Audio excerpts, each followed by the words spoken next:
When the music went quiet, the day Menglong's heartbeat became his last melody. The studio was supposed to be his sanctuary. For Menglong, music had always been more than sound. It was confession, prayer, and escape all in one. On that final day, the walls that once echoed his laughter and lyrics became silent witnesses to a man whose heart had finally grown too heavy to keep beating. What no one knew was that his last recording session wasn't just another day at work. It was the quiet ending of a melody that would never play again. The sun was already dipping when he walked into the studio that evening, a simple hoodie pulled over his head, his guitar case slung across his shoulder. The assistant who greeted him said his eyes looked different that day, distant, almost translucent, like someone who had already made peace with pain. He smiled faintly when the engineer asked if he was okay. "Just tired," he said. It was the same answer he'd been giving for months, though no one ever asked what kind of tired he meant. That night he was supposed to record a soft acoustic track, something about starting over, about learning to breathe again. The irony later would be unbearable. He tuned his guitar carefully, his fingers slow but precise, tracing each string like he was touching memories. He didn't rush. He never did. But there was a stillness in the room that night, a kind of quiet that didn't belong in a place meant for sound. He hummed the first few lines under his breath. The microphone caught the tremor in his voice, the way it cracked at the edges. The sound engineer paused, listening through the headphones, wondering if he should suggest another take. But Menglong shook his head gently, eyes closed. "No," he whispered. "Leave it. It's real." He played for nearly 2 hours. No one else in the room noticed that he was barely speaking between takes anymore. The laughter that used to fill his sessions, the playful teasing, the spontaneous melodies was gone. All that remained was the steady rhythm of his guitar and the occasional deep sigh that slipped through the silence. Outside the booth, the city moved as usual. Traffic lights flickered. Fans online speculated about his next project. Somewhere, someone was replaying his old songs without knowing they were listening to a man slowly saying goodbye. He paused midway through a recording, his fingers lingering on the strings. "Do you ever think about how songs outlive us?" he asked suddenly, his voice distant. The engineer looked up, surprised. "What do you mean?" You smiled faintly. "I mean, when we're gone, the music doesn't stop. It just plays without us." It sounded like poetry then. Later, it would sound like prophecy. No one saw what was written in his notebook that night. When the police eventually found it, it wasn't filled with lyrics. It was filled with apologies. Words crossed out and rewritten. Confessions too raw to ever become verses. Between one unfinished stanza and the next, there was a single sentence written in shaky ink. "Maybe silence is the only song left to sing." He took a break around midnight. He stepped outside into the narrow alley behind the studio, breathing in the cold night air. There was something fragile in the way he stood there, still almost peaceful. The assistant, who caught a glimpse of him later, said he looked like someone listening to music no one else could hear. When he came back inside, he didn't pick up his guitar right away. He sat at the piano instead, pressing a few hesitant notes, like searching for something he couldn't find. The melody that came out was haunting, slow, delicate, unfinished. He leaned his head against the piano, eyes closed. For a long time, no one said anything. The engineer eventually dimmed the lights, letting the room fall into a dusky glow. It was 2:43 a.m. when the final recording stopped. The tape captured a faint heartbeat at the end, followed by a long silence. The staff thought he'd simply left the booth to rest, but he never came out again. They found him a few minutes later, slumped over, his fingers still resting on the keys. His last song had ended exactly where his heartbeat did. The world would wake up hours later to the news. Shocking headlines, disbelieving fans, endless reposts of smiling photos that suddenly looked like ghosts. The song he recorded that night, now called Quiet Hearts, was released weeks after his death. It debuted at #1, not because it was perfect, but because it was painfully human. Each note sounded like a heartbeat fading, each lyric a whisper from a man who had already said goodbye. The studio has never been the same since. His guitar still hangs in the corner, untouched, the strings collecting dust like time refusing to move. The engineer who worked that night says sometimes when he stays late, he swears he can hear faint humming from the booth, a voice soft and distant, like a memory that refuses to fade. People always said Menglong's strength was his emotion. But behind that emotion was a loneliness few ever saw. The fame, the fans, the bright lights, all of it built walls around a man who once said he just wanted to be understood. He sang about love, heartbreak, and healing. Yet no one realized he was singing to save himself. The more the world adored him, the more invisible he felt. His friends would later recall that he'd been quieter in recent months, that he often stayed up late writing songs about letting go. One even remembered him saying, "I don't know if I'm writing music to live or to leave something behind." It sounded poetic then. Now it sounds like a farewell. There's a chilling beauty in the fact that his last song wasn't loud. It wasn't dramatic. It wasn't a cry for help. It was gentle, achingly gentle, the way he always was.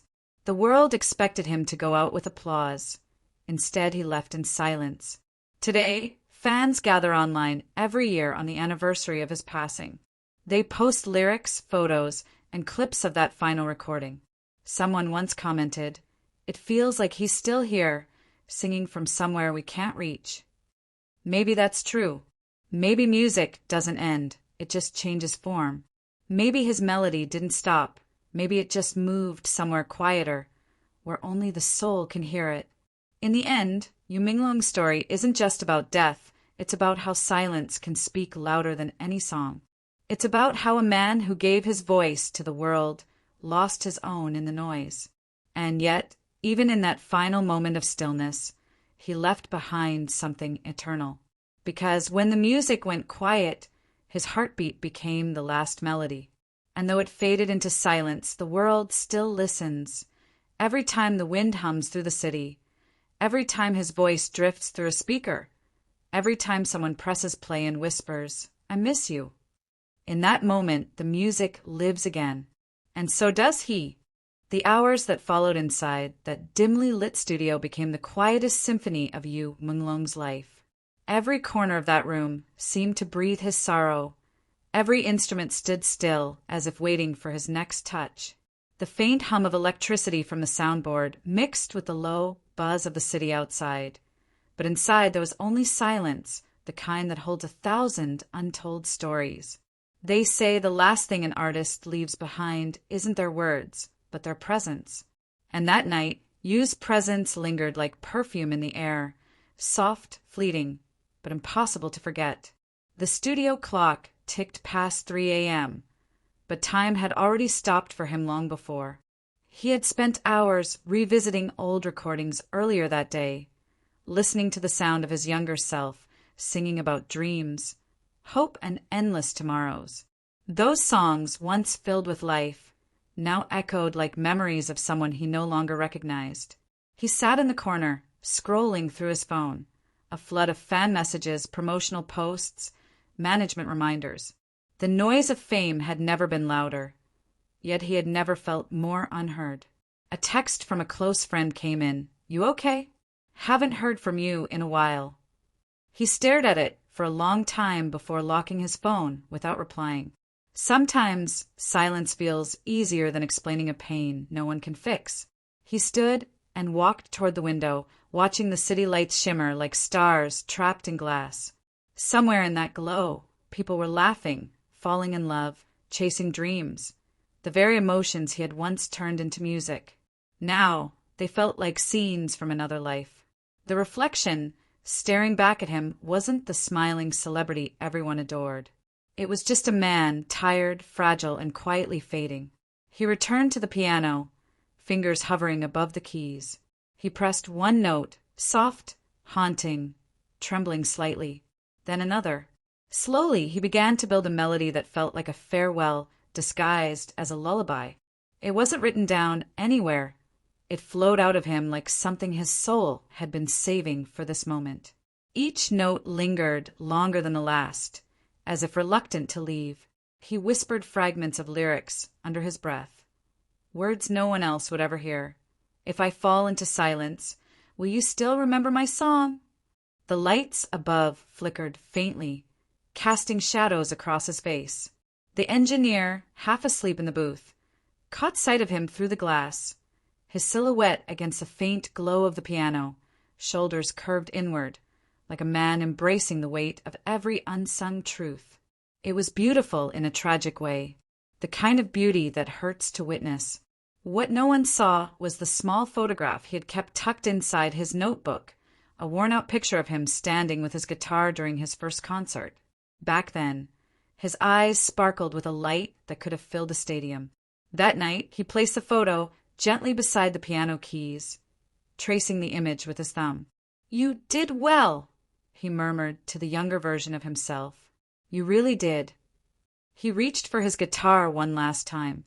The sound it made was raw, almost unfinished. His voice cracked as he began to sing softly, a song without a title, a story without an ending. The lyrics came out like confessions. The stage is empty now, but the echoes remain. I gave the world my laughter and kept the tears in vain. There was no audience, no applause, no camera flash. Just a man and his music, saying goodbye in the only way he knew how. When the final chord faded, he set the guitar down beside him.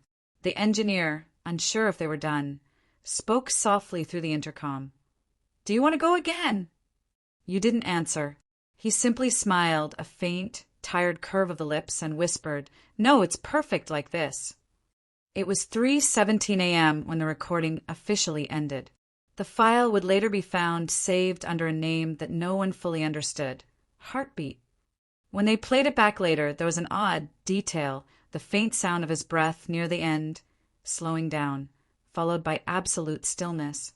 It was as though his soul had poured itself into the track, leaving his body empty behind it. By the time they found him, the room was completely silent. The red recording light was still glowing, bathing his face in a warm, eerie hue. His fingers were resting on the piano keys, his head tilted gently forward. The heartbeat monitor at the hospital would later confirm what the music already knew. His heart had stopped exactly at the final note. The next morning, the news broke like thunder. Yu Menglong found dead in recording studio. Fans refused to believe it. They flooded his social media pages with disbelief, crying emojis, and desperate pleas for it to be a hoax. The music industry froze. Even those who had never met him felt the weight of his silence. Weeks later, when the unfinished song was released, the world finally heard what his silence had been saying all along. The melody was haunting, tender, and heartbreakingly incomplete. Every note sounded like a heartbeat, rising, fading, then disappearing into nothing. People listened in their cars, in their rooms, with tears streaming down their faces. Some said they could feel him in the music, as if he was speaking through the pauses between the chords. One fan wrote online, "It doesn't sound like a song. It sounds like a soul leaving." The studio became a place of pilgrimage. Flowers piled up at the entrance, candles flickered by the door, and fans left handwritten letters taped to the glass walls. Inside, his guitar still leaned where he left it. His mug, half filled with cold tea, sat untouched on the desk. Every item felt sacred, frozen in the moment the music stopped. People close to him began to piece together the fragments of his final months, the sleepless nights, the missed calls, the lyrics about goodbye that no one took seriously. His manager admitted later, "We thought he was just being poetic. We didn't realize he was writing his ending." In time, Heartbeat became one of the most streamed songs in Asia, a bittersweet triumph for a man who no longer cared about fame. His legacy became more than just the songs he left behind. It became a story of how even the brightest stars can burn silently before they fade. The studio was eventually renamed Menglong Hall in his memory. And every night, long after the lights go out, those who work there swear they can still hear faint notes drifting from the booth. A soft hum, like someone tuning a guitar that isn't there. Maybe it's just the wind, Or maybe it's him, still creating, still present, his heartbeat echoing through the walls that once heard his last goodbye. Because for Yu Menglong, the end wasn't silence. It was transformation. His final breath became a rhythm, his stillness a song. And though the music went quiet that night, his melody still plays.